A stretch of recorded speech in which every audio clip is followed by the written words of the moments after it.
ان 40,000 اشرفیوں کا کیا کیا ابو بکر جیسے مالدار نے رضی اللہ عنہ وارضاہ؟ انہوں نے اس کو اللہ کی راہ میں خرچ کیا. کیسے؟ كان اذا مر باحد من العبید يعذب اشتراہ منہم واعتقہ.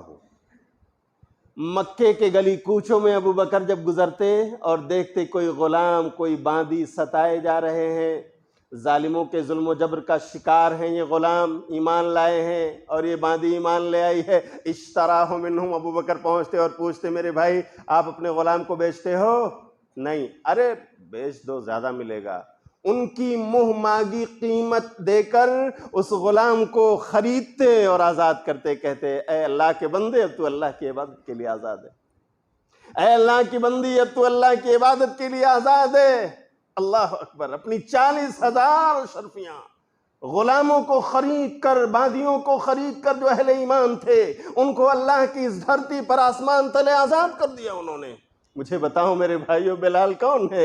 کیا ابو بکر کے آزاد کردہ غلام نہیں ہے؟ مجھے بتاؤ میرے بھائیو عبداللہ بن اریق کون ہے؟ عامر بن فہرہ کون ہے؟ مجھے بتاؤ مہدیہ کون ہے؟ نہدیہ کون ہے؟ بنات معمل کون ہے؟ ایک لمبی فہرست ہے جن غلام اور باندیوں کو ابو بکر صدیق رضی اللہ تعالیٰ عنہ نے اپنے درہم و دینار خرچ کر کے ان کے مالکوں کی منہ مانگی قیمت ادا کر کے اللہ کی راہ میں آزاد کر دیا. جو بھی دشمن ہے میرے سلف کا جل رہا تھا جلا ہے جلے گا.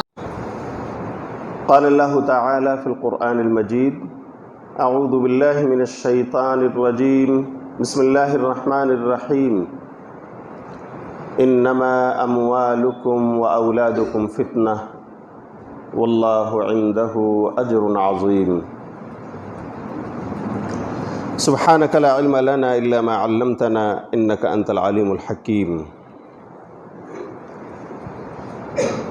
محترم حاضرین جمعہ، دین و ملی بھائیوں، بزرگوں، ملی نوجوانوں، پیارے بچوں اور موضع کانی واڑی مسجد اہل حدیث کے محترم نمازیوں،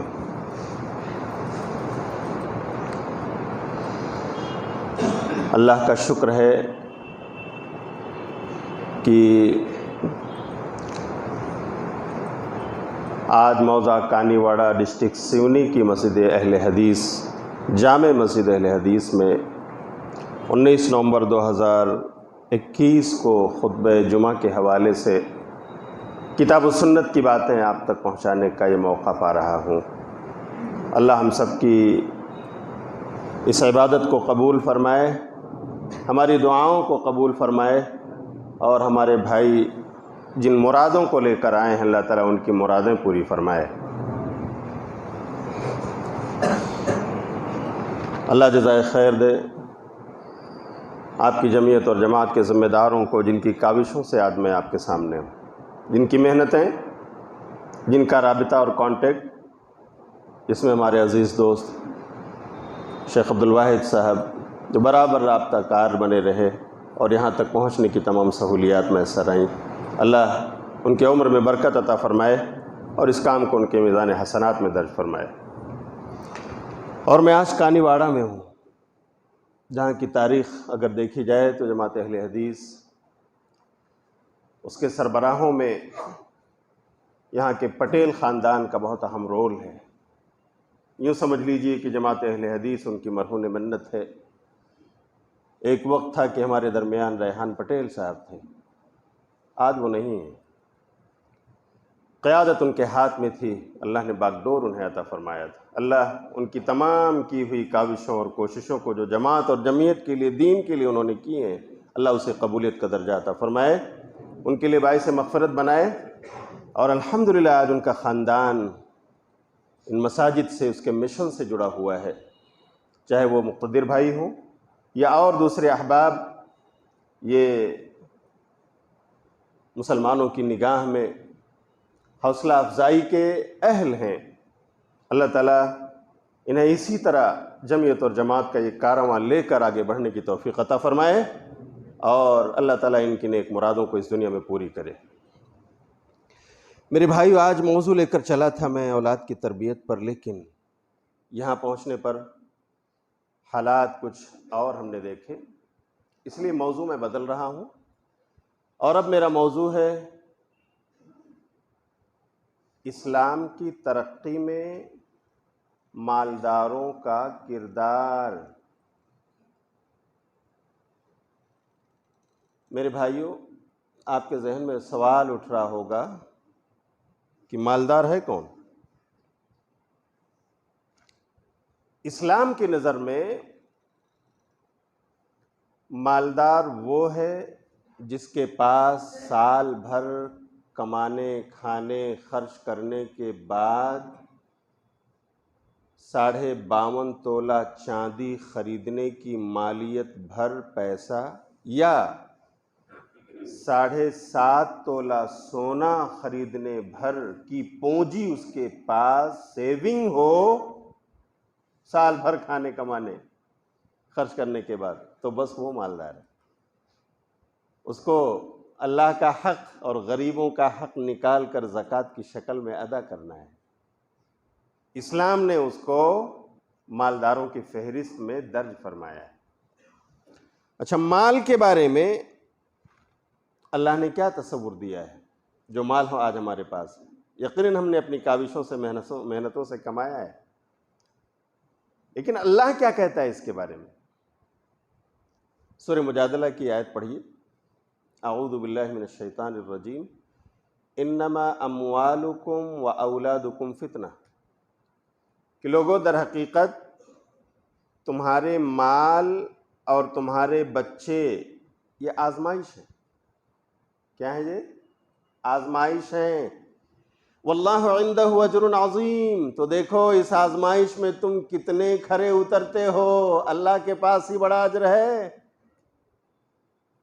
اللہ کے پاس ہی بڑا اجر ہے۔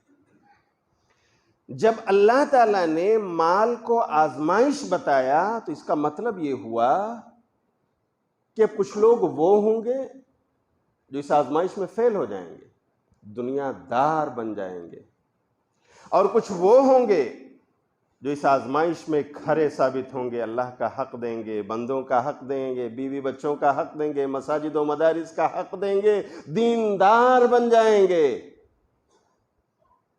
دونوں کے درجات کو اللہ نے قرآن میں، نبی صلی اللہ علیہ وسلم نے حدیث میں بیان فرمایا ہے۔ ایک وہ مالدار جو دنیا دار ہے، ایک وہ مالدار جو دیندار ہے۔ کیا کہنا؟ آئیے قرآن اور حدیث کی روشنی میں ہم اسے بھی دیکھتے ہیں کہ اللہ رب العالمین نے دنیا دار کو کن القاب و آداب سے یاد کیا ہے، اور دیندار ہو جو مالدار، جو اللہ کا اور بندوں کا سب کا حق ادا کر رہا ہو، اللہ نے اس کو کن الفاظ و القاب سے نوازا ہے اور کس طرح اس کی حوصلہ افزائی کی ہے۔ اگر آپ قرآن پڑھیں گے تو سورہ ہمزہ 30ویں پارے کی ایک سورت ہے۔ اللہ فرماتا ہے، اعوذ باللہ من الشیطان الرجیم، ویل لکل ہمزۃ لمزہ الذی جمع مالا وعددہ یحسب ان مالہ اخلدہ کلا لینبذن فی الحطمہ وما ادراک ما الحطمہ نار اللہ الموقدہ التي تطلع على الافئدہ انها علیہم مؤصدہ فی عمد ممددہ۔ پوری صورت ہے، لیکن 2-3 آیتیں وہی ہمارے موضوع سے مطابقت رکھتی ہیں۔ اللہ فرماتا ہے ویل ہے، تباہی ہے، بربادی ہے۔ ویل یہ جہنم کے ایک طبقے کا نام ہے۔ کس کے لیے ہے یہ ویل؟ اللہ ہم سب کو اس سے محفوظ رکھے۔ اس کے لیے جو پیٹھ پیچھے برائی کرنے والا ہے اپنے بھائی یا بہن کی، یا سرے راہ اس کو تانا دینے والا ہے، اس کے لیے ویل ہے۔ یہ 2 قسم کے لوگ ہو گئے، ہمزہ اور لمزہ۔ اور نمبر 3، الذی جمع مالا وعددہ، ویل ہے اس کے لیے جو مال کو جمع کر کر کے رکھتا ہے، گن گن کے رکھتا ہے۔ اس کے جمع کرنے اور گننے ہی میں اس کا وقت جا رہا ہے۔ اذان ہوئی اسے پرواہ نہیں، جماعت کھڑی ہو گئی اسے پرواہ نہیں، سال پورا ہو گیا اللہ کے بندوں کا حق زکوٰۃ کی شکل میں نکال کر دینا ہے اسے پرواہ نہیں، حلال سے آ رہا ہے کہ حرام سے اسے پرواہ نہیں، جمع کرنا ہے، گن گن کر رکھنا ہے۔ اللہ نے کہا ویل ہے، تباہی ہے اس کے لیے، جہنم کا یہ طبقہ ہے اس کے لیے جو مال کو صرف جمع کر کر کے گن گن کے رکھتا ہے، اللہ کا حق بھی ضائع کرتا ہے، بندوں کا حق بھی ضائع کرتا ہے۔ تو یہ دنیا دار جو مالدار ہے اس کی بات ہے۔ اور نبی صلی اللہ علیہ وسلم نے حدیث میں کیا فرمایا؟ سبحان اللہ، سنن ابن ماجہ کی روایت ہے، علامہ البانی نے جسے صحیح قرار دیا ہے۔ آپ صلی اللہ علیہ وسلم نے فرمایا تعیس عبد الدینار والدرہم، درہم و دینار کا بندہ تباہ ہو گیا، درہم و دینار روپے اور پیسوں کا بندہ ہلاک ہو جائے، برباد ہو جائے۔ تعیسہ ان اعطی رضی، اگر اسے ملتا ہے تو خوش ہو جاتا ہے، وَإِن لَمْ يُعْطَ لَمْ يَرْضَ، نہیں ملا تو ناراض ہو گیا۔ میرے بھائیو، ہمارے سماج میں ہیں کچھ ایسے لوگ، اگر اس کی لالچ ہو تو آپ کے ساتھ ہیں، اور اگر یہ نہیں ہے تو بس دوری ہے۔ آپ دیکھ لو، درہم و دینار کے بندے اللہ کے رسول صلی اللہ علیہ وسلم نے کہا ہے، یہ لوگ ہیں جو پیسوں کے پجاری ہیں، یہ لوگ ہیں جنہوں نے اسی کو اپنا گاڈ اور خدا بنا رکھا ہے۔ یورپ کا حال کیا ہوا؟ جس یورپ کو اپنی کرنسیوں پر ناز تھا، اور جب فائنانشیل کرائسس آئے ہیں، کرنسیاں ڈاؤن ہوئی ہیں، فیکٹریاں کارخانے چلتے چلتے دم توڑ گئے ہیں، تو میرے بھائیوں، جنہیں اپنے پیسوں پر ناز تھا، اپنی کرنسیوں پر ناز تھا، اپنے ڈالروں پر ناز تھا، انہوں نے اپنے آپ کو ان پنکھوں پر لٹکا دیا اور کہا کہ جب ہم اب اپنے لائف سٹائل کو مینٹین نہیں کر سکتے، اب ہمارا کارخانہ نہ رہا، ہماری فیکٹری نہ رہی، ہماری جاب چلی گئی، تو اب ہم اپنے آپ کو پھندوں کے حوالے کر دیتے۔ ان کا خدا پیسہ تھا، اس لیے ان کے ساتھ ایسا ہوا۔ کاش وہ اس رب کو پہچانتے جو مشکل میں بھی ہمارے ساتھ ہوتا ہے، اور جو آرام اور راحت کے حالات میں بھی ہمارے ساتھ ہوتا ہے، جو تکلیفیں دے کر ہمیں آزماتا ہے اور جو مال دے کر بھی ہمیں آزمائش میں ڈالتا ہے۔ کاش وہ سمجھتے کہ اس کا دیا ہوا میرے پاس تھا، میں نے اس سے اپنے آپ کو محظوظ کیا، اس کی دی ہوئی نعمتوں میں ہم پلے بڑھے۔ آج آزمائش کا وقت ہے، ہمیں ثابت رہنا چاہیے، لیکن نہیں، روپے پیسے کے بندے جب کوئی بن جائے تو پھر ان کا حشر یہی ہوتا ہے، وہ اپنے آپ کو پھندوں میں لٹکانا ہی اپنے لیے کار نجات سمجھتے ہیں۔ اللہ تعالی ہمارے مالداروں کو دنیا دار نہیں، اللہ انہیں دیندار بنائے۔ تو یہ دنیا دار مالدار کی قسم ہے۔ وقت خطبہ جمعہ کم ہے، ٹو دا پوائنٹ۔ دیندار مالداروں کے بارے میں کیا کہا ہے؟ صحیح بخاری کتاب العلم کی روایت ہے، حدیث نمبر 73۔ نبی صلی اللہ علیہ وسلم نے فرمایا، دو لوگ اس دنیا میں ایسے ہیں جن کو دوسرا دیکھے تو رشک کرنا چاہیے۔ لا حسد الا فی اثنتین، دو چیزیں قابل رشک ہیں، دو لوگ قابل رشک ہیں۔ نمبر 1، رجل آتاہ اللہ مالا فسلط علی ہلکتہ فی الحق، ایک وہ مالدار آدمی ہے جس کو اللہ نے مال و دولت سے نواز دیا، اللہ نے اس کو مکھیا بنا دیا، اللہ نے اس کو مالداری دے دی، بزنس، تجارت، فیکٹری، کارخانے، نوکر چاکر، اللہ نے اسے نواز دیا۔ فسلط علی ہلکتہ فی الحق، حق کی راہ میں لٹانے پر اللہ نے اسے غلبہ عطا فرما دیا ہے۔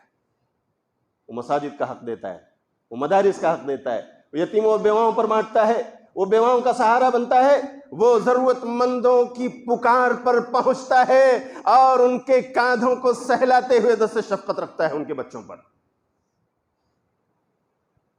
اپنے مال کو اللہ کی راہ میں لٹاتا ہے، اس کے مخلوق کی خدمت کرتا ہے، قابل رشک ہے۔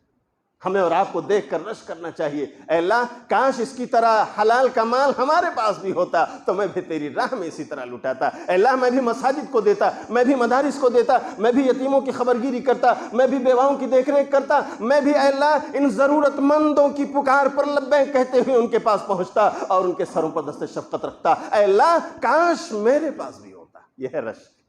اور حسد یہ ہے کہ اللہ تعالیٰ کیوں اس کو مل گیا، اسے اللہ تو پٹا دے اور مجھے عطا کر دے، یہ حسد ہے۔ حسد غلط ہے، حسد برائی ہے اور رشک کرنا یہ نیکی ہے. ہمیں رشک کرنا چاہیے. اللہ اس کو دیا ہے، کاش مجھے بھی دے تو اللہ میں بھی اسی طرح سے خرچ کروں گا. تو یہ ہے میرے بھائیوں مالدار اسلام کی نظر میں، جو اللہ کا حق دینے والا، بندوں کا حق دینے والا، مساجد و مدارس کا حق دینے والا، سماج کے ضرورت مندوں کا ساتھ دینے والا، ان کی پکار پر لبیک کہنے والا، وہ مالدار، اس کی تعریف نبی صلی اللہ علیہ وسلم کی حدیث میں. اور دوسرا وہ ہے رجل آتاہ اللہ الحکمہ فہو یقضی بہا ویعلمہا. دوسرا انسان جو قابل رشک ہے اسلام کی نظر میں، وہ علم والا ہے، وہ نالج والا ہے، جو اپنے علم و حکمت سے لوگوں کے مقدمے کے فیصلے کرتا ہے، لوگوں کو تعلیم دیتا ہے، حق بات کی رہنمائی فرماتا ہے.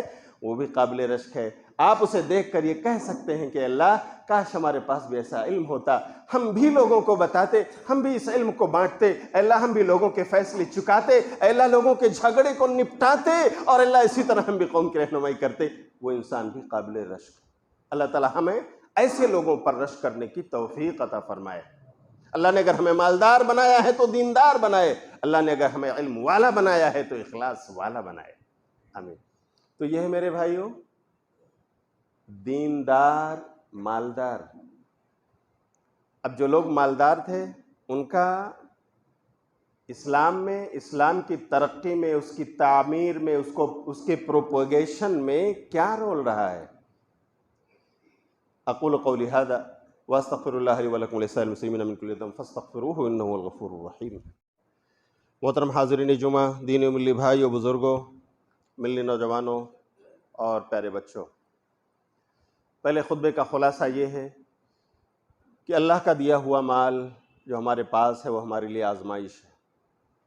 ہمیں دیکھنا ہے کہ ہم اس آزمائش میں کھرے اترتے ہیں یا نہیں، کہیں فیل تو نہیں ہو جاتے، سراپا دنیا دار تو نہیں بن جاتے. ہمیں اپنا جائزہ لینا ہے. اللہ کا دیا ہوا مال ہم خرچ کر رہے ہیں اس کی راہوں میں، ہم غریبوں کا حق بانٹ رہے ہیں، سماج کے یتیموں اور بیوہ کی مدد کر رہے ہیں یا نہیں کر رہے ہیں. ہمیں اپنا جائزہ لینا ہو. اور پھر ہمیں اپنے ان کیٹیگریز کو دیکھتے ہوئے کہ یہ دیندار ہے اور یہ دنیا دار، اپنے آپ کو ہم کہاں پاتے ہیں. اگر واقعی ہم دنیا دار ہیں تو اللہ سے دعا کریں اللہ تو ہمیں دیندار بنا دے. اللہ ہمارے مالداروں کو دینداری عطا کرتا کہ وہ قوم و ملت اور اسلام کی ترقی میں اپنا کردار نبھا سکیں. حضرت ابوبکر صدیق رضی اللہ تعالیٰ عنہ جو اس امت کی نبی صلی اللہ علیہ وسلم کے بعد سب سے عظیم ہستی ہیں، ایک مالدار انسان تھے. انہوں نے کیا کردار نبھایا؟ زاد المعاد کی روایت ہے، علامہ ابن قیم نے نقل فرمایا ہے. حضرت اسامہ بن زید کہتے ہیں کہ میرے ابو زید بن حارثہ نے بیان فرمایا کہ اسلم ابو بکر فکان عنده 40,000. کہتے ہیں کہ میرے ابو نے کہا کہ جب ابو بکر صدیق ایمان لائے ہیں تو ان کے پاس 40,000 اشرفیاں تھیں. اشرفیاں میرے بھائیو سونے کے سکے جو ہوتے تھے نا، 40,000. فانفقها فی سبیل اللہ. ان 40,000 اشرفیوں کا کیا کیا ابو بکر جیسے مالدار نے رضی اللہ عنہ وارضاہ؟ انہوں نے اس کو اللہ کی راہ میں خرچ کیا. کیسے؟ كان اذا مر باحد من العبید يعذب اشتراہ منہم واعتقہ. مکے کے گلی کوچوں میں ابو بکر جب گزرتے اور دیکھتے کوئی غلام، کوئی باندی ستائے جا رہے ہیں، ظالموں کے ظلم و جبر کا شکار ہیں، یہ غلام ایمان لائے ہیں اور یہ باندی ایمان لے آئی ہے، اشتراہ منہم. ابو بکر پہنچتے اور پوچھتے میرے بھائی آپ اپنے غلام کو بیچتے ہو؟ نہیں. ارے بیچ دو، زیادہ ملے گا. ان کی منہ مانگی قیمت دے کر اس غلام کو خریدتے اور آزاد کرتے، کہتے اے اللہ کے بندے اب تو اللہ کی عبادت کے لیے آزاد ہے، اے اللہ کی بندی اب تو اللہ کی عبادت کے لیے آزاد ہے. اللہ اکبر. اپنی 40,000 اشرفیاں غلاموں کو خرید کر، باندیوں کو خرید کر جو اہل ایمان تھے ان کو اللہ کی اس دھرتی پر آسمان تلے آزاد کر دیا انہوں نے. مجھے بتاؤ میرے بھائیو بلال کون ہے؟ کیا ابو بکر کے آزاد کردہ غلام نہیں ہے؟ مجھے بتاؤ میرے بھائیو عبداللہ بن اریق کون ہے؟ عامر بن فہرہ کون ہے؟ مجھے بتاؤ مہدیہ کون ہے؟ نہدیہ کون ہے؟ بنات معمل کون ہے؟ ایک لمبی فہرست ہے جن غلام اور باندیوں کو ابو بکر صدیق رضی اللہ تعالیٰ عنہ نے اپنے درہم و دینار خرچ کر کے ان کے مالکوں کی منہ مانگی قیمت ادا کر کے اللہ کی راہ میں آزاد کر دیا۔ میرے بھائیو اللہ نے وہ مال ہمیں بھی دیا ہے، وہ جائیداد ہمارے پاس ہے۔ اگر ہم ناز کرتے ہیں کہ یہ میری محنت ہے، میری کاوش ہے، میری کوشش ہے، خام خیالی ہے، یہ اللہ کی قسم اللہ کی دی ہوئی نعمت ہے، یہ اللہ کا حق ادا کرو۔ آؤ ابو بکر کی طرح عزم و ارادے کرو، ہم بھی اللہ کی راہ میں اس کا حق دیں گے، اس کے بندوں کا، اس کے مساجد کا، اس کے مدارس کا، اس کے اس دھرتی پر ضعیف اور کمزور بندوں کی مدد میں ہم خرچ کریں گے۔ انشاءاللہ اللہ تعالیٰ آپ کو اور نعمتوں سے نوازے گا، اللہ نوازے۔ ابو بکر صدیق رضی اللہ تعالیٰ عنہ، میرے بھائیو، یہ وہ لوگ تھے جو ایک دوسرے سے ریس لگاتے تھے، بازی جیتنے کی کوشش کرتے تھے اللہ کی راہ میں خرچ کرنے کے بارے میں، کہ میں آگے بڑھ جاؤں، میں آگے چلا جاؤں۔ اللہ اکبر۔ رات میں ہم نے دیکھا کہ آپ کے اسی جلسے میں کسی بھائی نے اس کا خرچہ اٹھایا تھا، اس کو دیکھ کر کچھ اور بھائیوں نے عزم و حوصلے الحمدللہ ان کے بلند ہوئے اور لوگ بھی آئے سامنے، کئی پروگرام آپ کے طے ہو گئے۔ تو بازی جیتنے کی کوشش، ابو بکر و عمر رضی اللہ تعالیٰ عنہ کا ایک واقعہ سنیے۔ جامع ترمذی کتاب المناقب، باب مناقب ابی بکر و عمر، علامہ البانی نے اس کو صحیح قرار دیا ہے۔ حضرت عمر بن خطاب رضی اللہ تعالیٰ عنہ روایت کے راوی کہتے ہیں امرنا رسول اللہ صلی اللہ علیہ وسلم ان نتصدق فوافق ذلك عندي مالا، کہ اللہ کے رسول صلی اللہ علیہ وسلم نے ایک بار صدقے کرنے کا حکم دے دیا ہمیں، اور اتفاق سے اس وقت میرے پاس مال بہت تھا، میرے پاس اس وقت بہت مال آیا ہوا تھا۔ عمر کہتے ہیں میں نے سوچا لو سبقت ابا بکر یوما لسبقت اليوم، اگر میں ابو بکر کو کسی دن پیچھے کر سکتا ہوں تو وہ آج کا دن ہے، میں آگے جا سکتا ہوں، بہت مال اللہ نے آج مجھے دیا ہے۔ کہتے ہیں فجئت بنصف مالی، میں اپنے پوری پراپرٹی کا آدھا لے کر نبی صلی اللہ علیہ وسلم کے پاس پہنچ گیا۔ آپ پوچھتے ہیں وما ابقیت لأہلک یا عمر، عمر اپنے گھر والوں کے لیے کیا چھوڑ کر آئے ہو؟ مثلہ یا رسول اللہ کے رسول جتنا لایا ہوں اتنا ہی چھوڑ کر آیا، یعنی 50% لے کر آیا، اور بہت مال تھا وہ۔ عمر کہتے ہیں اتنے میں ابو بکر آئے، نبی صلی اللہ علیہ وسلم کے پاس حاضر کر دیا جو کچھ تھا۔ فجاء بكل ما عنده، عمر کہتے ہیں وہ اپنا پورا گھر بار اٹھا کر کے لے آئے۔ نبی پوچھتے ہیں وما ابقیت لأہلک یا ابا بکر، کیا چھوڑ کر آئے ہو اپنے گھر والوں کے لیے ابو بکر؟ تو کیا کہتے ہیں ابقیت لهم اللہ ورسولہ، میں ان کے لیے اللہ اور اس کے رسول کا نام چھوڑ کر آیا۔ اللہ اکبر۔ میرے بھائی یہاں پر ایک سوال اٹھتا ہے، ابو بکر کا مال عمر سے زیادہ نہیں تھا، کم تھا، لیکن پرسنٹیج نکالے جائیں تو عمر 50% لے کر آئے تھے اور ابو بکر 100% لے کر آ گئے تھے۔ اس کا مطلب یہ ہوا کہ ایک مالدار جو مہینے کا 1,00,000 روپے کماتا ہے، اگر وہ 10,000 دے دے اللہ کی راہ میں، اور دوسرا آئے جو 10,000 کماتا ہے وہ 1,000 دے دے، تو اللہ کی قسم یہ آگے جا رہا ہے۔ پرسنٹ نکالیے، 15 دے دے، 2,000 دے دے، یہ آگے نکل گیا، حالانکہ لاکھ والے نے 10,000 دیا ہے۔ تو میرے بھائیوں، یہاں پر اللہ رب العالمین یا شریعت پرسنٹ بھی دیکھتی ہے، آپ کا دل کتنا بڑا ہے، جو ہے اس کا کتنا لے کر آئے ہو آپ۔ اچھا، اس وقت حضرت عمر رضی اللہ تعالیٰ عنہ کہتے ہیں کہ اے ابو بکر، اب آج کے بعد میں آپ سے آگے نہیں جا سکتا ہوں، آج میں آپ سے پیچھے اگر رہ گیا، حالانکہ اللہ نے اتنا مال مجھے عطا فرمایا تھا، میں آدھی پراپرٹی اپنی لے کر آ گیا، لیکن اے ابو بکر تم پورا لے کر چلے آئے، آج میں تم کو نہ ہرا سکا تو اب زندگی کے کسی میدان میں تم سے آگے نہیں جا سکتا ہوں۔ اللہ، یہ ابو بکر ہیں جن کی فضیلت یہ ہے کہ قیامت کے دن جنت کے 8 دروازوں سے ان کو پکارا جائے گا، آؤ ابو بکر، ہمارا سینہ کھلا ہوا ہے۔ اسی لیے منع کیا گیا ہے کوئی یہ دعا کرے کہ اللہ مجھے ابو بکر کا مرتبہ عطا فرما دینا، غلط ہے، یہ دعا نہیں کر سکتے ہم، یہ حد سے تجاوز ہے دعا کرنے میں، یہ ابو بکر کی کا مقام ہے۔ اچھا میرے بھائیو، سوال یہ اٹھتا ہے کہ ابو بکر پورا 100% لا کر دے دیتے ہیں اللہ کی راہ میں، کیا ہم لوگ بھی دے سکتے ہیں؟ شریعت تو کہتی ہے کہ بھائی اپنے اہل و عیال کو کھاتا پیتا چھوڑ کر جاؤ، یہ بہتر ہے اس سے کہ تم ان کو لوگوں کے سامنے ہاتھ پھیلاتا ہوا چھوڑ کر جاؤ۔ اس کا جواب یہ دیا ہے محدثین نے کہ اگر واقعی تمہارا ایمان ویسا ہے جیسا ابو بکر کا تھا تو تم بھی 100% لے آؤ، لیکن اگر تمہارا ایمان ابو بکر جیسا نہیں ہو سکتا تو پھر تمہیں باقی رکھنا ہوگا اپنے اہل و عیال کے لیے، انہیں آپ ہاتھ پھیلاتا ہوا چھوڑ کر نہیں جا سکتے۔ تو یہ حال تھا میرے بھائیو صحابہ کرام رضی اللہ عنہم اجمعین کا، سبقت کر رہے ہیں، بازی جیتنے کی کوشش کر رہے ہیں اللہ کی راہ میں، لٹانے کے لیے، خرچ کرنے کے لیے۔ میرے بھائی وہی مال ہمارے پاس ہے، کیا ہم میں بھی یہ جذبہ ہے؟ اللہ تعالیٰ عطا فرمائے، آگے بڑھو۔ عثمان غنی کا نام اگر نہ لیا جائے تو ناانصافی ہوگی، اس ٹاپک کا حق ادا نہیں ہوگا۔ اس اللہ کے بندے نے، اس صحابی رسول نے اسلام کی ترقی میں جو کردار نبھایا ہے۔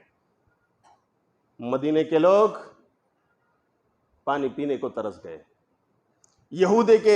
یہودی کے قبضے میں کنواں ہے بئر روما، پانی بیچنے لگا، وہ خریدو، پیسے دے کر جاؤ اور پانی لو اور پیو۔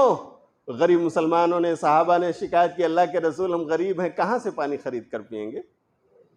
اللہ کے رسول کو انتظام ہونا چاہیے، بڑی دقتیں آ رہی ہیں۔ نبی صلی اللہ علیہ وسلم نے اعلان فرمایا صحابہ کے مجمع میں، من یشتری بئر رومتا فیجعلها للمسلمین وَيَكُونُ لَهُ مَشْرَبٌ بِهَا فِي الْجَنَّةِ، کون ہے جو بئر روما کو اس یہودی سے خرید کر لوگوں کے لیے، عوام الناس کے لیے وقف کر دے اور اس میں سے خود بھی پیتا رہے اور اس کے بدلے میں جنت میں اس کی نہر میں ایک گھاٹ بک کر لے؟ کون ہے؟ نبی صلی اللہ علیہ وسلم کی زبان سے یہ جملہ ادا ہوا۔ حضرت عثمان غنی رضی اللہ تعالیٰ عنہ، عثمان جن کا نام ہے، لقب ہے غنی، the richest person of the world at that time، غنی کا مطلب مالدار اس زمانے کے۔ وہ گئے یہودی کے پاس، کہا بھائی کنواں بیچو گے؟ کہا نہیں، انکار کر دیا اس نے۔ لیکن عثمان رضی اللہ تعالیٰ نے ایک تاجر تھے، بزنس مین تھے، بزنس مین میں کنونسنگ پاور ہوتی ہے، اسکلز ہوتی ہیں اس کے پاس۔ عثمان غنی نے کہا اچھا چلو پورا مت بیچو، آدھا بیچ دو۔ کہا آدھا کیسے؟ کہا ایک دن تمہارے لوگ پانی نکالا کریں گے اہل کتاب اور مسلمان قریب نہیں آئیں گے، اور دوسرے دن مسلمان جب پانی نکالیں گے تو تم سب قریب مت آنا، اہل کتاب لوگ، یہودی لوگ۔ کہا بڑا اچھا سودا ہے، کہا بڑا اچھا سودا ہے۔ تو کتنا لوگے؟ اس نے کہا 12,000 درہم۔ عثمان غنی رضی اللہ تعالیٰ عنہ نے 12,000 پے کر دیا، آدھا خرید کر آ گئے نبی صلی اللہ علیہ وسلم کے پاس، خوش و خرم پہنچے۔ کہا اللہ کے رسول، اس نے رضامندی آدھے کی ہے، لیکن ایگریمنٹ یہ ہوا ہے کہ ایک دن وہ پانی نکالیں گے، ایک دن ہم سب۔ تو نبی صلی اللہ علیہ وسلم نے صحابہ کو بلایا اور کہا کہ میرے صحابہ دیکھو یہ بڑی کامیابی ملی، آپ نے عثمان غنی کو دعائیں دی، اور کہا دیکھو تمہاری باری جب ہو تو خوب محنت سے پانی نکالو، کیونکہ کتنا لیٹر نکالنا ہے یہ طے نہیں ہوا ہے، دن طے ہوا ہے، تو جس دن تمہاری باری ہو خوب پانی نکالو، 2-3 دن کا نکال لو۔ صحابہ کرام نے بڑی محنت کی۔ یہودی آتا، اس کو دیکھ کر رہا نہ گیا، تو اس نے کچھ ہفتوں کے بعد عثمان غنی رضی اللہ تعالیٰ عنہ کو خود بلایا اور کہا عثمان دیکھو مجھے اچھا نہیں لگتا ہے، آپ کے لوگ بہت پانی نکالتے ہیں۔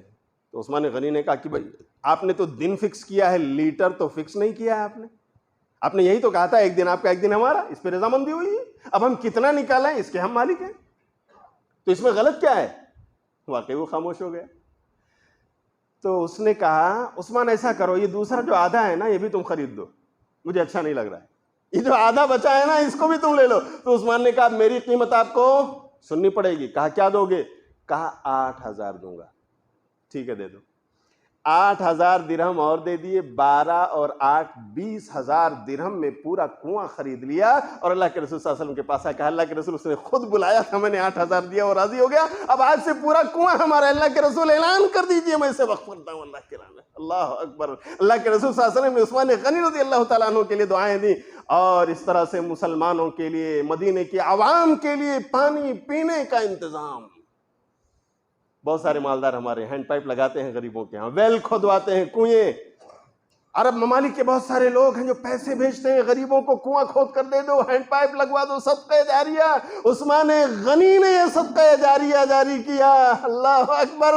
آج انہی کے نقش قدم پر چلتے ہوئے ہمارے مالدار اگر ایسا کر رہے ہیں تو اللہ تعالیٰ ان کے اس کام کو مبارک بنائے۔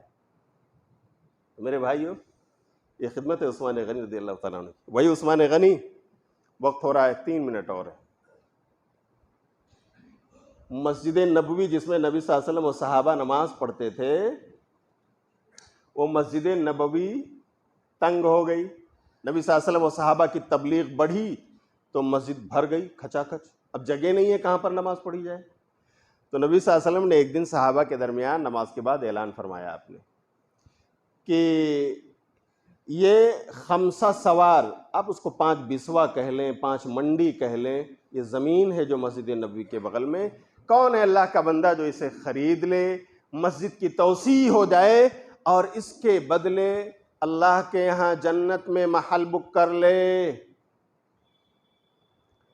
عثمان غنی رضی اللہ تعالیٰ عنہ کے کان تک یہ بات گئی۔ نبی صلی اللہ علیہ وسلم ڈائریکٹ نہیں کہہ رہے ہیں، آپ بالکل کامنلی اعلان کر رہے ہیں، کون ہے جو اسے خرید لے اور اس کے بدلے جنت میں گھر بک کر لے، مسجد نبی کی توسیع ہو جائے، اسے کشادہ کر لیا جائے۔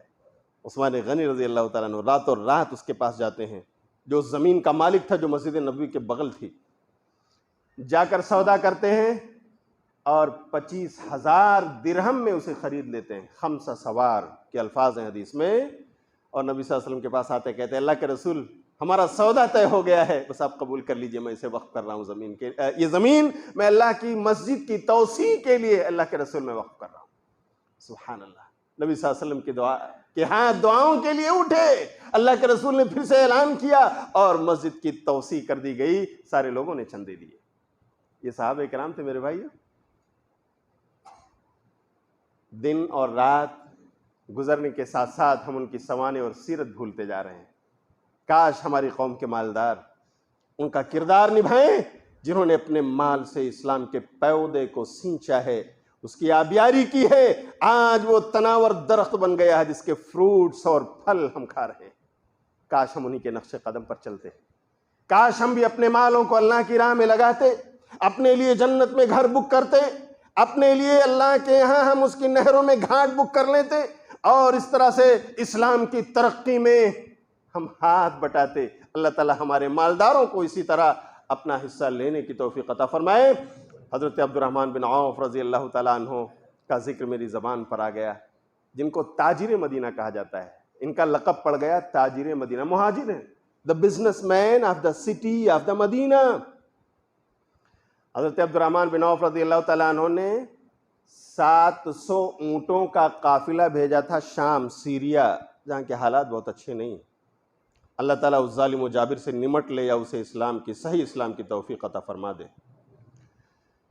وہاں بھیجا 700 لدے لدائے اونٹ، ایسے وقت میں مدینے آ کر پہنچے جب سوکھا پڑا ہوا تھا، قحط سالی کا زمانہ تھا، لوگوں کے پاس راشن نہیں، لوگوں کے پاس خوراک نہیں۔ اللہ اکبر۔ مدینہ پہنچتے ہی حضرت عبد الرحمن بن عوف رضی اللہ تعالیٰ عنہ نبی صلی اللہ علیہ وسلم کے پاس جاتے ہیں، کہتے ہیں اللہ کے رسول ہمارے 700 اونٹوں کا یہ قافلہ جو لدا لدایا ہے، اس پر جو کچھ ہے اے اللہ کے رسول میں اسے فی سبیل اللہ وقف کر رہا ہوں، آپ انہیں غریبوں میں بانٹ دیں، ان کے خوراک کی فراہمی ہو جائے۔ اللہ اکبر۔ 1-2 اونٹ نہیں، 2-4 اونٹ نہیں، 700 اونٹوں پر لدا لدایا قافلہ اللہ کی راہ میں عبد الرحمن بن عوف رضی اللہ تعالیٰ عنہ نے وقف کر دیا۔ جانتے ہیں کیا ہوا؟ جبریل آئے، کہتے ہیں السلام علیکم یا رسول اللہ۔ وعلیکم السلام۔ کہتے ہیں اللہ کے رسول اللہ نے آپ کو سلام بھیجا ہے، اور یہ جو عبد الرحمن بن عوف آپ کے پاس ہیں انہیں میرا سلام سنائیں، اور انہیں اللہ کی طرف سے بھی سلام آیا ہے سنا دیں، وَبَشِّرْهُ بِالْجَنَّةِ، اور یہ کام اتنا عظیم ہے اللہ نے اس پر انہیں جنت کی بشارت سنا دی، یہ جنتی ہے، اللہ کے رسول انہیں جنت کی بشارت سنا دی۔ میرے بھائیو کہاں ہیں؟ کیا ہمیں اللہ کی وہ جنت نہیں لینی ہے؟ کیا ہم اس کے حقدار نہیں بننا چاہتے؟ کیا میرے بھائیو اللہ کی اس کشادہ جنت میں اپنی اخروی زندگی نہیں گزارنا چاہتے؟ تو کیا صرف جمع کر کر کے گن گن کے رکھنا یہی ہم نے شیوا بنا لیا ہے؟ آؤ دیکھو کیا ہے کتنا ہے۔ اللہ کی قسم آپ کا اپنی پونجی کو، اپنی پراپرٹی کو گننا برا نہیں ہے، شرط یہ ہے کہ اللہ کا حق بھی نکالو زکوٰۃ کی شکل میں، غریبوں کو بانٹو، اور یتیموں بیواؤں کا بھی نفلی طور سے ان پر خرچ کرتے رہو، مساجد اور مدارس کو بھی دیکھتے رہو، اللہ کے ہاں دیندار مالدار کہے جاؤ گے۔ اللہ تعالی ہمارے مالداروں کو صحابہ کرام کی طرح انہی کے نقش قدم پر چلتے ہوئے اسلام کی ترقی میں حصہ لینے کی توفیق عطا فرمائے۔ اے اللہ وہ لوگ جو ضرورت مند ہیں ان کی ضرورتوں کو تو پوری فرمائے۔ اے اللہ وہ لوگ جو بیمار ہیں، ہم میں سے بہت سارے لوگ اے اللہ کرونا کی زد میں آ کر اس دنیا سے جا چکے ہیں، اے اللہ اگر وہ توحید والے تھے تو اے اللہ ان بھائی بہنوں کو تو شہیدوں کا مقام عطا فرما دے۔ اے اللہ وہ لوگ جو بیمار ہیں، سسکیاں لے رہے ہیں، اے اللہ ان کے ساتھ عافیت کا معاملہ فرما دے، اے اللہ شفا کا معاملہ فرما دے۔ اے اللہ وہ لوگ جو قرض کے بوجھ تلے دبے ہوئے ہیں، اے اللہ قرض سے نکلنے کی کوئی سبیل پیدا فرما دے۔ اے اللہ وہ لوگ جو نمازوں سے دور ہیں، مسجدوں سے دور ہیں، اے اللہ ان کے دلوں میں مسجدوں سے محبت پیدا فرما دے، نمازوں سے محبت پیدا فرما دے۔ اے اللہ جو کسی بھی طرح بے راہ روی کا شکار ہیں، اللہ تو انہیں صراط مستقیم پر گامزن کر دے۔ اے اللہ ہم سب گنہگار ہیں، لیکن اے اللہ تیری توحید کے اے اللہ عالم بردار ہیں، اے اللہ تو ہم سب پر رحم و کرم فرما۔ اے اللہ ان حالات کو مزید بہتر بنا دے۔ اے اللہ جب تک ہمارے جسم میں جان ہے، اے اللہ ہمیں ایمان اور توحید پر قائم رکھ، اور جب ہمارا خاتمہ ہو تو اس ایمان اور توحید پر ہو، تیرے نبی کی سنتوں پر ہو۔ آمین۔ ان اللہ و ملائکتہ یصلون علی النبی یا ایھا الذین آمنوا صلوا علیہ وسلموا تسلیما۔